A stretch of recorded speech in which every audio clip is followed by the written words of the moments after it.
अब सांप्रदायिकता ही पत्रकारिता है। आप सांप्रदायिकता के बगैर पत्रकारिता की कल्पना नहीं कर सकते हैं। अगर आप सांप्रदायिक नहीं हैं, मुसलमान से नफरत नहीं करते हैं, तो फिर गोदी मीडिया में आप क्या करते होंगे?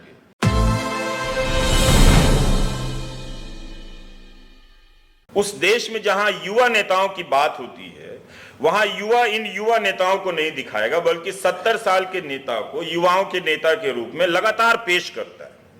उनके काम करने के घंटे का प्रचार करेगा, उनसे सवाल नहीं करेगा। तो विकल्प की कल्पना से मुक्त यह गोदी मीडिया मोदी का संकल्प ले चुका है। वह उनकी पूजा भी करता है और अपने दर्शकों से उनकी पूजा भी कराता है। एक एंकर जोड़कर बता रहा था कि प्रधानमंत्री 100 घंटे काम कर सकते हैं, तो युवा 70 घंटे काम क्यों नहीं कर सकते? देश में बेरोजगारी है, काम नहीं है, कम सैलरी की नौकरी है, लेकिन यह उपदेश दे रहा है कि आप 70 घंटे काम क्यों नहीं कर सकते? जैसे सभी को काम मिल गया है, बस युवाओं ने काम में मन लगाना छोड़ दिया है। वो दफ्तर नहीं जा रहे हैं, वो छुट्टी पे घर बैठे हुए हैं। 2019 में इन युवाओं से कहा गया कि पकौड़ा तलना भी रोजगार है। अब उसे सुनाया जा रहा है कि 70 घंटे काम करो और काम का पता नहीं। और हैरानी होती है कि जो जनता शाम को दर्शक होती है, सुबह पाठक होती है, कैसे इसे सहन कर रही है। क्या इसके पास इस गोदी मीडिया के को ना देखने का कोई भी लोकतांत्रिक तरीका नहीं बचा है? भारत के लोकतांत्रिक इतिहास में मीडिया समय समय पर कभी स्वतंत्र रहा, कभी नहीं रहा, कभी आधा रहा, कभी गुलाम रहा, मगर इसका पाठक कभी भी गुलाम नहीं था, इसका दर्शक कभी भी गुलाम नहीं था। वह एक स्वायत्त संस्था थी दर्शकों और पाठकों की। मगर अब पाठक और दर्शक होने की स्वायत्तता ही समाप्त हो गई है। जिस तरह से पत्रकारों ने अपने भीतर के पत्रकार की हत्या कर दी, उसी तरह इन दर्शक और पाठकों ने अपने भीतर के दर्शक और पाठक की हत्या कर दी। ऐसा नहीं है कि उनके भीतर संवेदनाएं नहीं है, बिल्कुल हैं, मगर उनकी जगह किसी की हत्या पर खुश होने, किसी समुदाय के परमानेंट सॉल्यूशन की बात करते हुए गर्व करने की एक नई संवेदना आ गई है। तो जो गोदी मीडिया और उसके पाठक और दर्शकों का संबंध है, इस पर गहराई से और आप विद्वानों को अध्ययन करना चाहिए। यह केवल राजनीतिक ही नहीं, मनोवैज्ञानिक संबंध भी है जो विकसित हुआ है। अब वह सही खबर नहीं पढ़ सकता। जब तक गलत खबर नहीं पढ़ेगा, तब तक मानेगा ही नहीं कि उसने जो खबर देखी है वो सही है। गोदी मीडिया नहीं देखने की कई बार मैं बातें करता हूं। क्या आपको लगता है कि इतना आसान है कि कोई गोदी मीडिया ना देखे? यह तो वैसे ही है जैसे किसी रील्स देखने वाले को आप समझा रहे हैं कि तुम रील्स मत देखो। यह एक ऐसी आदत है जिससे बाहर आना सभी के बस की बात नहीं होती है। आप धर्मनिरपेक्षता से सांप्रदायिक बहुत आसानी से हो सकते हैं, लेकिन सांप्रदायिकता से धर्मनिरपेक्ष होने में या मानव होने में, मानवीय गुणों से अपने आप को उस पर लाने में बहुत ही असाध्य प्रक्रिया है। यह सबके बस की बात नहीं है। जो एक बार सांप्रदायिक होता है वो बहुत लंबे समय के लिए सांप्रदायिक होता है, और जो सांप्रदायिक होता है वो उसके साथ साथ हत्यारा भी होता है।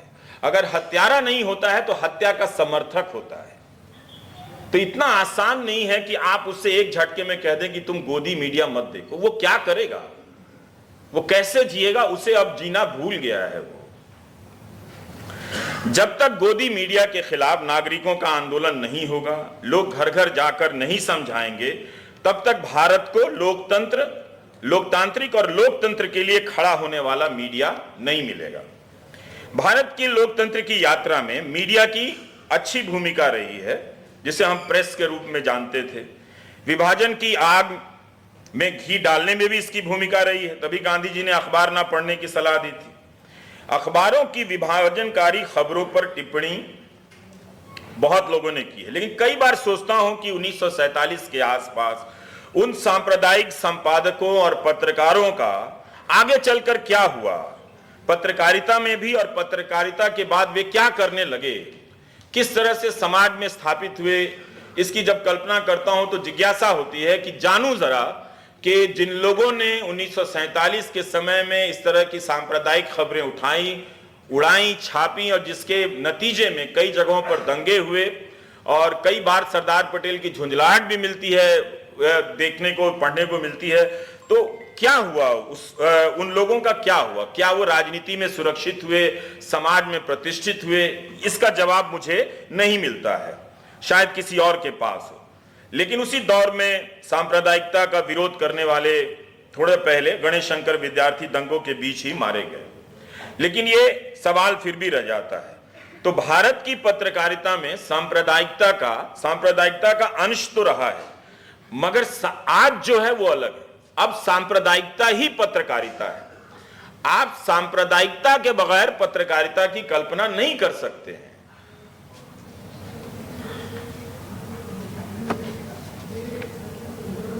अगर आप सांप्रदायिक नहीं हैं, मुसलमान से नफरत नहीं करते हैं, तो फिर गोदी मीडिया में आप क्या करते होंगे, कैसे अपना दिन बिताते होंगे? यह भी सोचने की बात है।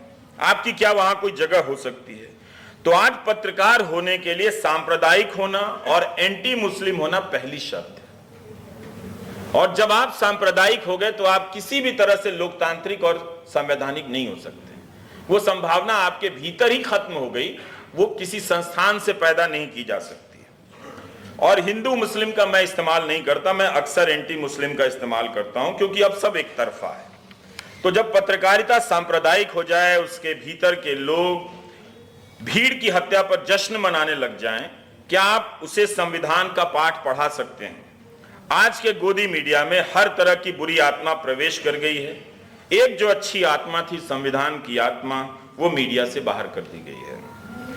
अब मीडिया पर छापा पड़ता है तो वो मीडिया के लिए चिंता की बात नहीं। बहुत से एंकर इसकी निंदा अब नहीं करते हैं। न्यूज क्लिक पर छापे को लेकर या केरला के मीडिया वन चैनल पर जब प्रतिबंध लगा, एनआईए का केस था, तो कितने चैनलों ने इस पर बहस की? वो करेंगे भी नहीं। अब इसार शर्मा को लेकर एक सांसद ने नाम ले लिया कि चीन से पैसा ले रहे, कहीं कोई प्रमाण नहीं है, और उस पर मुख्य धारा के गोदी मीडिया ने उस पर बहस भी कर दी। अब इसार खुद पत्रकार है, तो अब पत्रकार को उस मीडिया से लड़ना पड़ रहा है अपने अस्तित्व को बचाने के लिए। तो आम नागरिक की क्या हालत होगी आप समझ सकते हैं। तो हमें नहीं मालूम था कि इनके धार्मिक मूल्यों और सांस्कृतिक मूल्यों के बीच में इस तरह का मीडिया मूल्य बचा हुआ है। वो ऐसे मीडिया के दम पर अपने धार्मिक और सांस्कृतिक प्रदेश या राष्ट्र की कल्पना करते हैं, पर अब तो नजर आता है। तो अगर आप पत्रकारिता करेंगे, अगर आपको लगता है कि आप सांप्रदायिकता के बगैर पत्रकारिता करना चाहते हैं, तो आपको इस मीडिया से भी दिन रात लड़ना पड़ेगा, और लड़ते हुए ही आप पत्रकारिता कर सकते हैं। फिर भी वो आपको देश का दुश्मन बताएगा। यानी इस मीडिया में पत्रकार के लिए भी अब जगह नहीं। प्रेस क्लब में नोएडा के कितने चैनल समर्थन में गए होंगे? अब किसी कोई तो नहीं गया होगा। तो अब बहस ये सब होती नहीं है। गोदी मीडिया के मूल्यों का भी अब संहार कर रहा है। उसके जो संवैधानिक सुरक्षा चक्र हैं, कानून में बदलाव हो रहे हैं, उस पर भी वो बहस नहीं करता, उसे तोड़ रहा है। तो अगर आप आम आदमी की अब हालत ये हो गई है कि हर दिन मुझे 50 मैसेज आते हैं कि आप नहीं करेंगे तो कौन करेगा? क्या मैं सारे अखबारों का विकल्प हो सकता हूं, सारे चैनलों का विकल्प हो सकता हूं? जाहिर है नहीं हो सकता हूं। और मुझे हर किसी को हर दिन की शुरुआत में ही हर 50 से 100 लोगों की उम्मीदें तोड़नी पड़ती है। बड़े बड़े अक्षरों में लिखकर बताना पड़ता है कि हाँ मैं ही हूं और मैं नहीं करूंगा। ये मैं नहीं कर सकता हूं क्योंकि इसके करने की अपनी एक पेशेवर प्रक्रिया होती है, जिसके पास मेरे पास संसाधन नहीं है। जो चैनल चल रहे हैं, जो अखबार चल रहे हैं, ये उन्हीं को करना है। और अगर वो नहीं कर रहे हैं तो आपको ये स्वीकार कर लेना पड़ेगा कि अब ये जो भी अवसर है कि अपनी बात कहीं पहुंचाकर सुना दी जाए, वो समाप्त है, वो मृत प्राय है। मैं उसका विकल्प नहीं हो सकता।